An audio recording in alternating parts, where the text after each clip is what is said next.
grew up here in Texas. I grew up here in San Antonio and in the Rio Grande Valley. Um, basically, I grew up in two different areas. They're very similar, but a lot of different ways. Down in the valley, I grew up in a small town. A lot of ranch land out there. And when I came up here, it was even more the city vibe. So I grew up here and there. So it's kind of back and forth between the two. That sounds great. What was your family like? Um, I come from a working class family. My family, they were migrant workers. They grew up, working in the fields. Um, uh, as they got older, my mom worked in the medical field. I grew up with my mom and my grandparents a lot. My grandparents were, like I said, migrant workers. They grew up working in the fields in Michigan, up north, and throughout Texas. Excellent.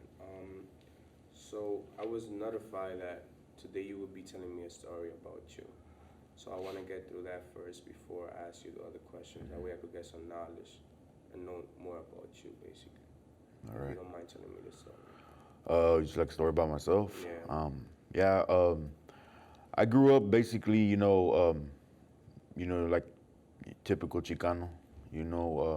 I grew up around, like I said, migrant workers. Growing up around El Movimiento, the struggle. Uh, I grew up around, seeing gangs, seeing drugs. You know, um, uh, as I got older, I had kids at a young age, so I kind of had to adjust to adult life and, raising children and being married and things like that. Uh, I It was hard, I did end up in divorce, because I was just wild, man. I wasn't trying to settle down or nothing. I was young. As I got older, man, I started getting back, getting back to the roots of my of who I am. So I started, looking into the Chicano movement and finding out more and more about the struggles of our people. So from there, I just started getting more involved in community events, with our people, learning our history, learning about, the struggles of our people. And from there, I just, I became a Chicano activist. I got with the Brown Berets, the Cardenalismo Brown Berets of San Antonio. And from there, it's just been nonstop, man. It's exactly what I do. I do community work. An activist and an organizer in the community. Just a little bit about myself. Sound great. So basically, back then, your life was not basically good enough. You saw when you enjoy the Chicago, how is it? Chicano. Chicano movement. That really helped you a lot to move, like Yeah, I mean, to step up in life, basically. I mean, we always knew it. We always knew about it because it's been there since before I was born. It's a struggle that's been going on since before I was around. It was just, in our communities, we're more blinded by the gang lifestyle and the drug lifestyle, and we're given a false belief of that's real Chicano power. That's real, that's what we should be striving for. So I always knew about the movement. I just wasn't involved in it. I was just involved in the opposite part of it, the bad part of it. As I got older and I started, maturing more and realizing, that what I was doing in life wasn't getting me anywhere. And I started looking at I got back into learning about Cesar Chavez and about Reyes Lopez Tijerina and people like that. And that's when I started to change my ways and getting involved in that. Um, right now, 2019, how can you say how things have changed back then in the neighborhood that you live in compared to now? Like, what's the new things going on?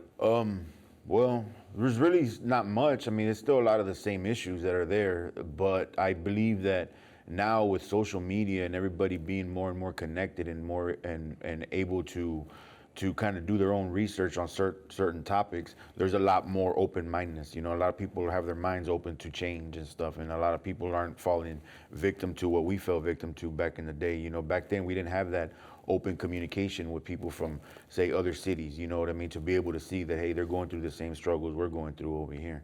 So we just felt like it was our own personal issue. We only stuck with it. We didn't worry about what was going on anywhere else because it wasn't personally affecting us. And we weren't realizing that, back then that we were part of the problem. We were causing these issues, with the things that we were doing. And I just feel like, yeah, there's still, those issues still are there. They are present. But there's a lot more people that are willing to make the positive changes in order to move the communities forward, as opposed to keeping them where we've always been. Um, Gentrification haven't gone on yet, like new company businesses opening around the neighborhood. That's not going on right Yeah, now. actually, it is right now here off of Old Highway 90. It's happening. It's happening here on the east side. It's happening all over San Antonio.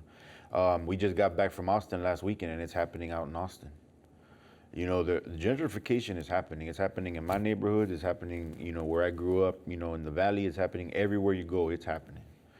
So it's affecting everybody. You know what I mean? And it is affecting my community, very much so. Going back to where you said that at a young age you had basically kids to take care of. Yeah. So you had like a lot on your plate to basically Yeah. do. If you don't mind asking me, how many kids do you have? I have 5 total. 5 total. Yeah, I got 5 kids total, man. I had my first child. We had our first child when I just turned 18 years old, man. I was fresh. I was only 17. You know what I mean? I just turned 18 and I was getting ready to be a father. So, you know, with that, with you know, getting ready to be a father, not a good job, no money, it adds to the struggles, man, and it just complicates things a lot more, man. And we just kept having kids, you know, and it just added more to the issues, you know, between no money, fighting, and it just pushed me to go and do things I shouldn't be doing, you know, as far as drug-wise and things like that. And it was just, I wasn't getting nowhere, man. I was just causing more issues for us, you know, than what I thought. What would you really say that motivated you to move on from where you was at and like to move on to better things, like you said? What motivated you? Waking up, man. Waking up and realizing that, you know, what I was doing was just keeping me in the same place. You know, realizing and looking around the community and seeing other dudes that were doing the same exact thing as me, that were caught up in the same situation I was caught up in, just doing the same thing, and realizing that we aren't gonna progress this way. I had to change my whole thinking. I had to change everything. I had to wake up and realize and hold myself accountable for the things that I was doing wrong in life. You know what I mean? I stopped blaming the world for my problems that I was creating. And and I'm a work in progress, man. I'm still doing it. You know what I mean? Every day is tough. And every day I learn and I just keep pushing forward, man, in order to you know, to get ahead. I've been broke, man. I don't want to keep being broke. You know what I'm saying? I know what it's like to open the refrigerator and have nothing in there, man. You know, and I don't want that no more. You know what I mean? I don't want to continue that way. If I continue that way, I'm no good to myself, my family, or my community. If I'm keeping myself down here, how can I push others to do better when I'm not doing better for myself? You know what I mean? It's like each one teach one, man. You got to.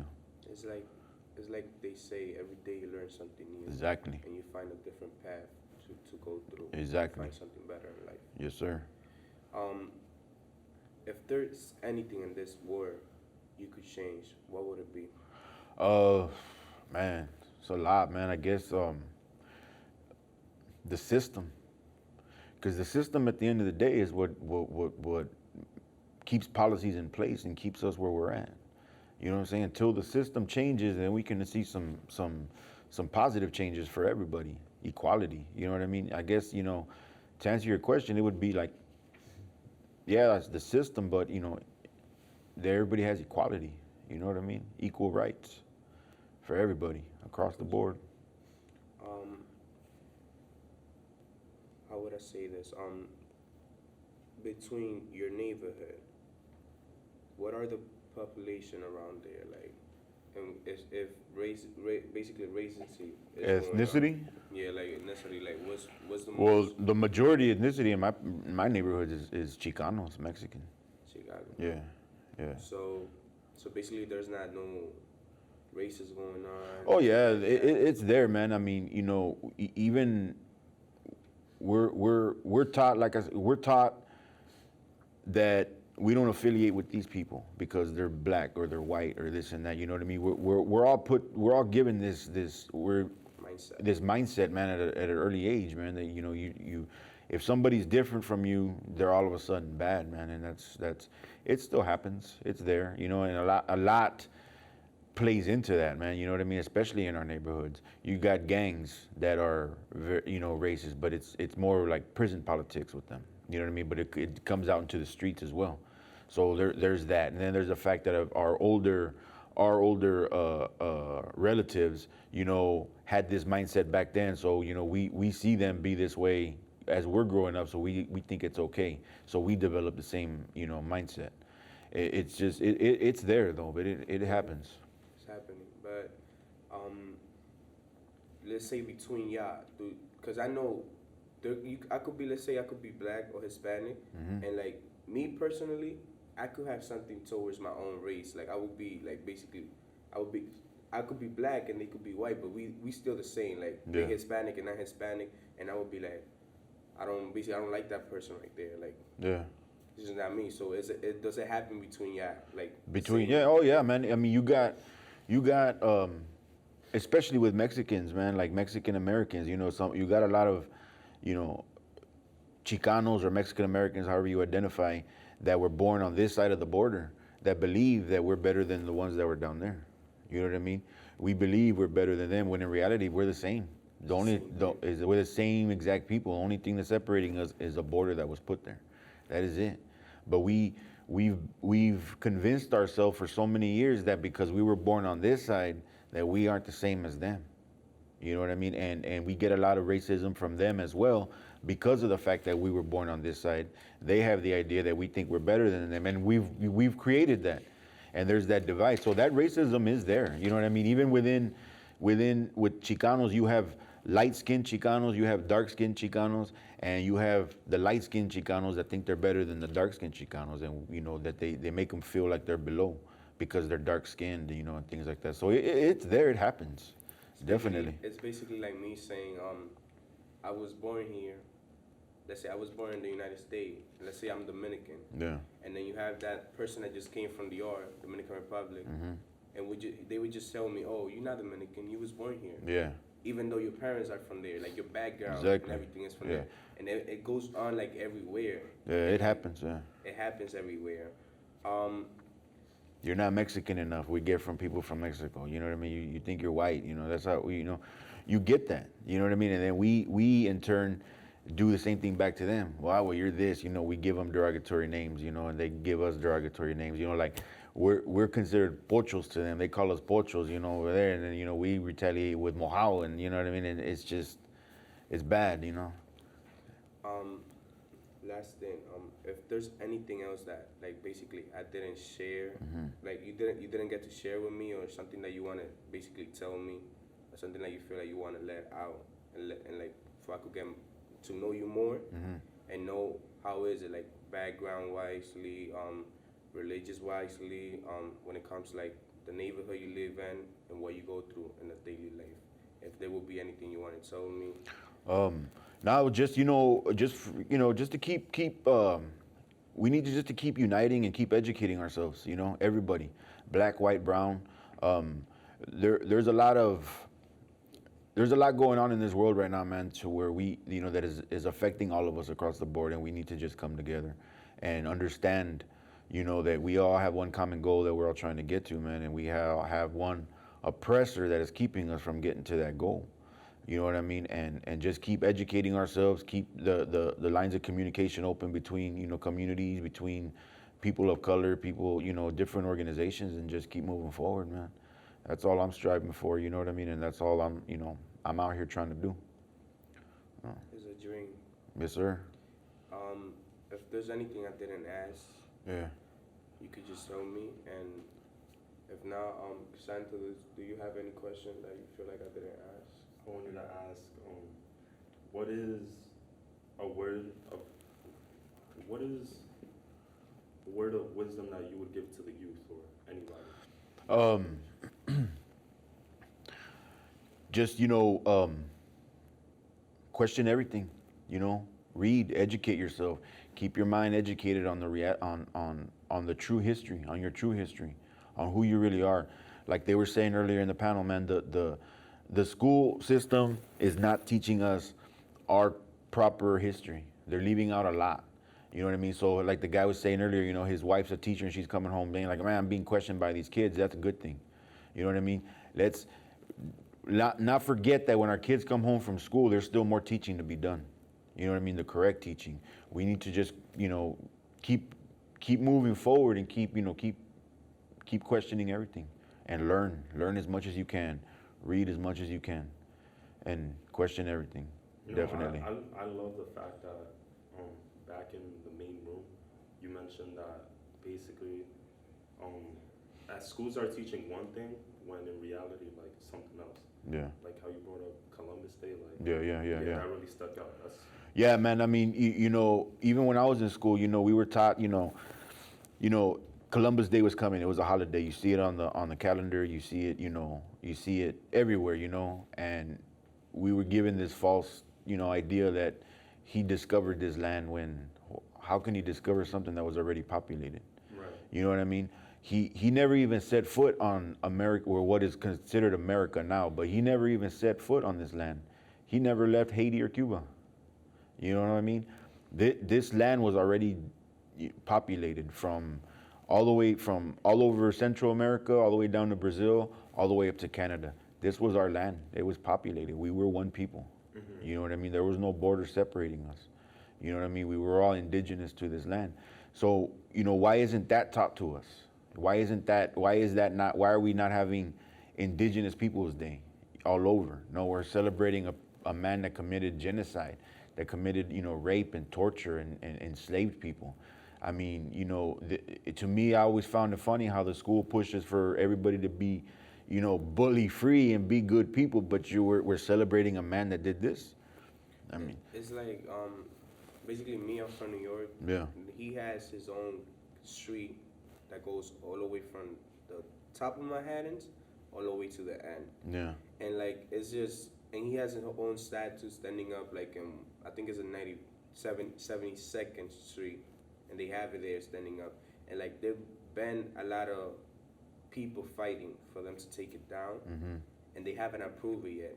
And going back to what you said about the school thing, it's like the news always trying to show you something that looks good, but behind it there's a different story. yeah. So that's what they try to do in the school system. Like they would just make it seem like if it's we celebrating something good, Yeah. but they're not showing what was the bad true thing story, behind man. it. Yeah, the true story. Behind it. This country has a history of turning messed up situations and trying to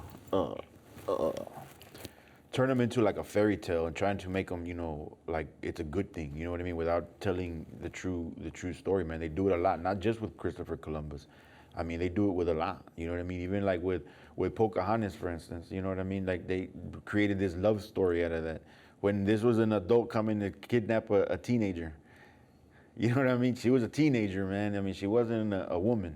But they turn it into something that is not, man, and people are fooled by that. And this is the type of thing I'm talking about. Our people are fooled by this, and they think, it is normal, and it's not, man. We need to school them and educate them on the truths, and let them know. That's the only way we're going to really move forward and be able to work with everybody once we have gotten rid of all that colonized thinking.